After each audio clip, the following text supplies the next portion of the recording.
voudrais vous parler d'éthique et de transparence. Moi, il y a quelque chose qui me choque énormément dans la vie politique en général et dans le chaos ambiant au niveau national, international, c'est le niveau de corruption. Et je pense que cette corruption, elle commence au plus petit niveau. Il y a bien longtemps, en 2000, j'étais acheteuse dans une PME dans le centre de la France et je partais au Pakistan, en Inde, en Chine, négocier. J'achetais ce qu'on appelle le pays de l'équipement de protection individuelle. C'était mon premier métier, j'étais métier sérieux. J'étais acheteuse internationale et j'étais responsable qualité.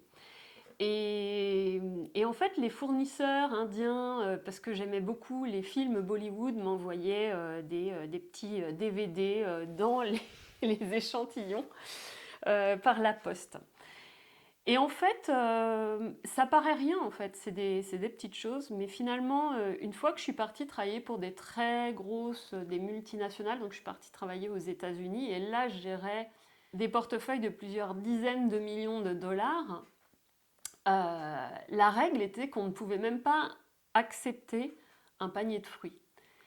Et en fait, je pense que c'est assez fondamental de finalement avoir des règles très strictes et très transparentes.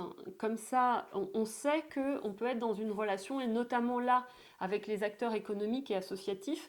Mon constat, c'était de voir même des habitants devoir aller chercher l'oreille d'un élu pour être entendu, et de leur tirer la manche, et un élu et deux élus. Pareil pour les présidentes et présidents d'associations, bah, il faut qu'ils soient à tel endroit parce que bah, c'est bon d'avoir des bonnes relations avec les élus pour avoir telle subvention.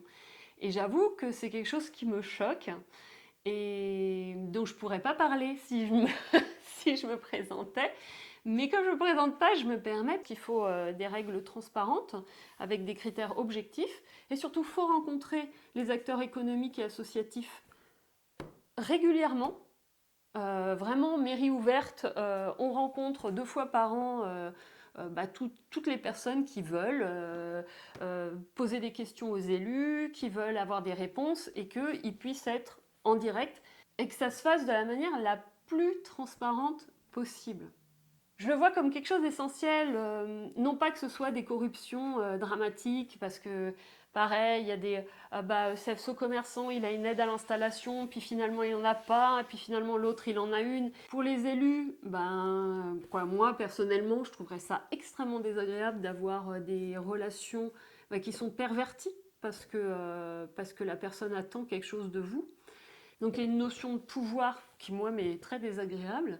Et puis l'autre chose, c'est que finalement, d'avoir à aller faire cette démarche, je trouve ça extrêmement désagréable aussi pour tous ces acteurs, tous ces gens qui ont peut-être quelque chose d'autre à faire. Et surtout, ce que ça induit, c'est qu'il va y avoir ceux qui réclament et qui obtiennent, ou suivant comment on réclame, on obtient ceci et cela, suivant quel interlocuteur on a. Alors que, par exemple, sur les aides à l'installation de commerçants, et pourquoi pas, j'espère, d'agriculteurs, le fait d'avoir des règles claires, c'est plus respectueux de chacun en fait. Rencontrer les acteurs économiques et associatifs séparément, mais par exemple 2 fois par an, ça permet d'être vraiment au lien, d'être au courant de ce qui se passe, des difficultés qu'ils peuvent rencontrer. Ça permet de donner des réponses directes en disant on sait comment gérer, ou ça va passer par tel processus. Mais au moins d'être au courant de ce qui se passe sur le terrain et de ne pas être juste au courant de la partie émergée qui est celle de ceux qui vont venir toquer à la porte d'un élu. Alors dans cet article, j'ai rajouté des fonds de dotation parce que quand j'ai préparé la campagne, j'ai contacté, donc j'ai plusieurs amis qui sont adjoints au maire dans différentes villes, et donc là j'ai une amie qui est adjointe au maire à Cagnes-sur-Mer dans le sud de la France, et ils ont mis en place un fonds de dotation. Donc imaginez pour les associations, si des associations décident de faire un projet commun, pareil, avec des critères objectifs. Par exemple, si on prend comme critère quelque chose de culturel qui est en lien avec les racines de Riantec, notamment l'histoire de Riantec. Bon ben voilà, c'est plus tant de points. Si c'est quelque chose qui crée des contacts intergénérationnels, bon ben c'est tant de points. Et on pourrait ainsi créer des synergies entre les associations. Il est tout à fait possible de faire la même chose pour les commerçants, notamment s'ils veulent faire une animation commune, quelque chose pour Noël ou Halloween, je n'en sais rien. C'est justement ça l'intérêt, c'est d'aller chercher les idées de ceux qui, là, ça foisonne, mais ils vont pas forcément faire la démarche. Donc il faut créer les voies pour que ces idées puissent naître. Le but, ce n'est pas de créer des usines à gaz, mais quelque chose de très léger et surtout où on sait qu'on a un rendez-vous et on sait qu'on sera entendu. Et si ça ne dépendait que de moi, je ferais aussi tous les mois à la mairie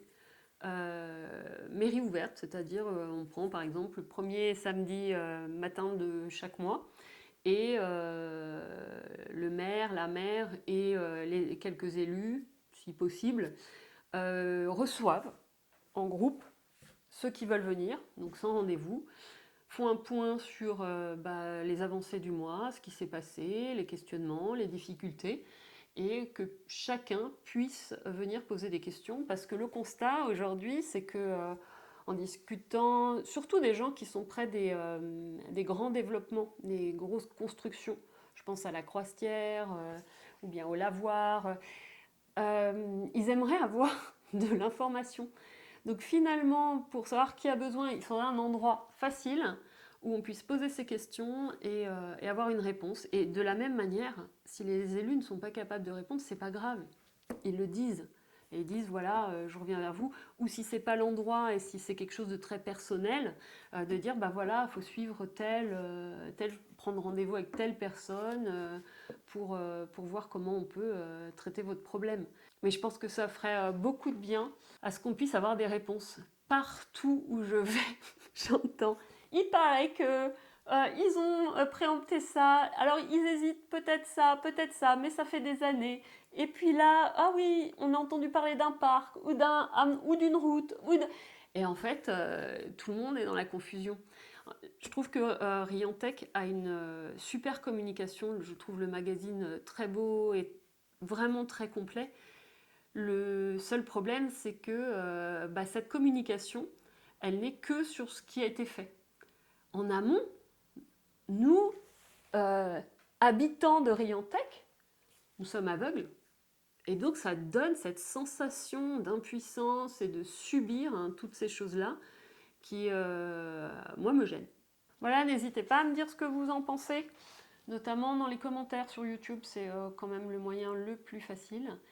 Et sinon, j'ai un formulaire où vous pouvez m'envoyer vos idées, vos réflexions sur le site riantec2026.fr.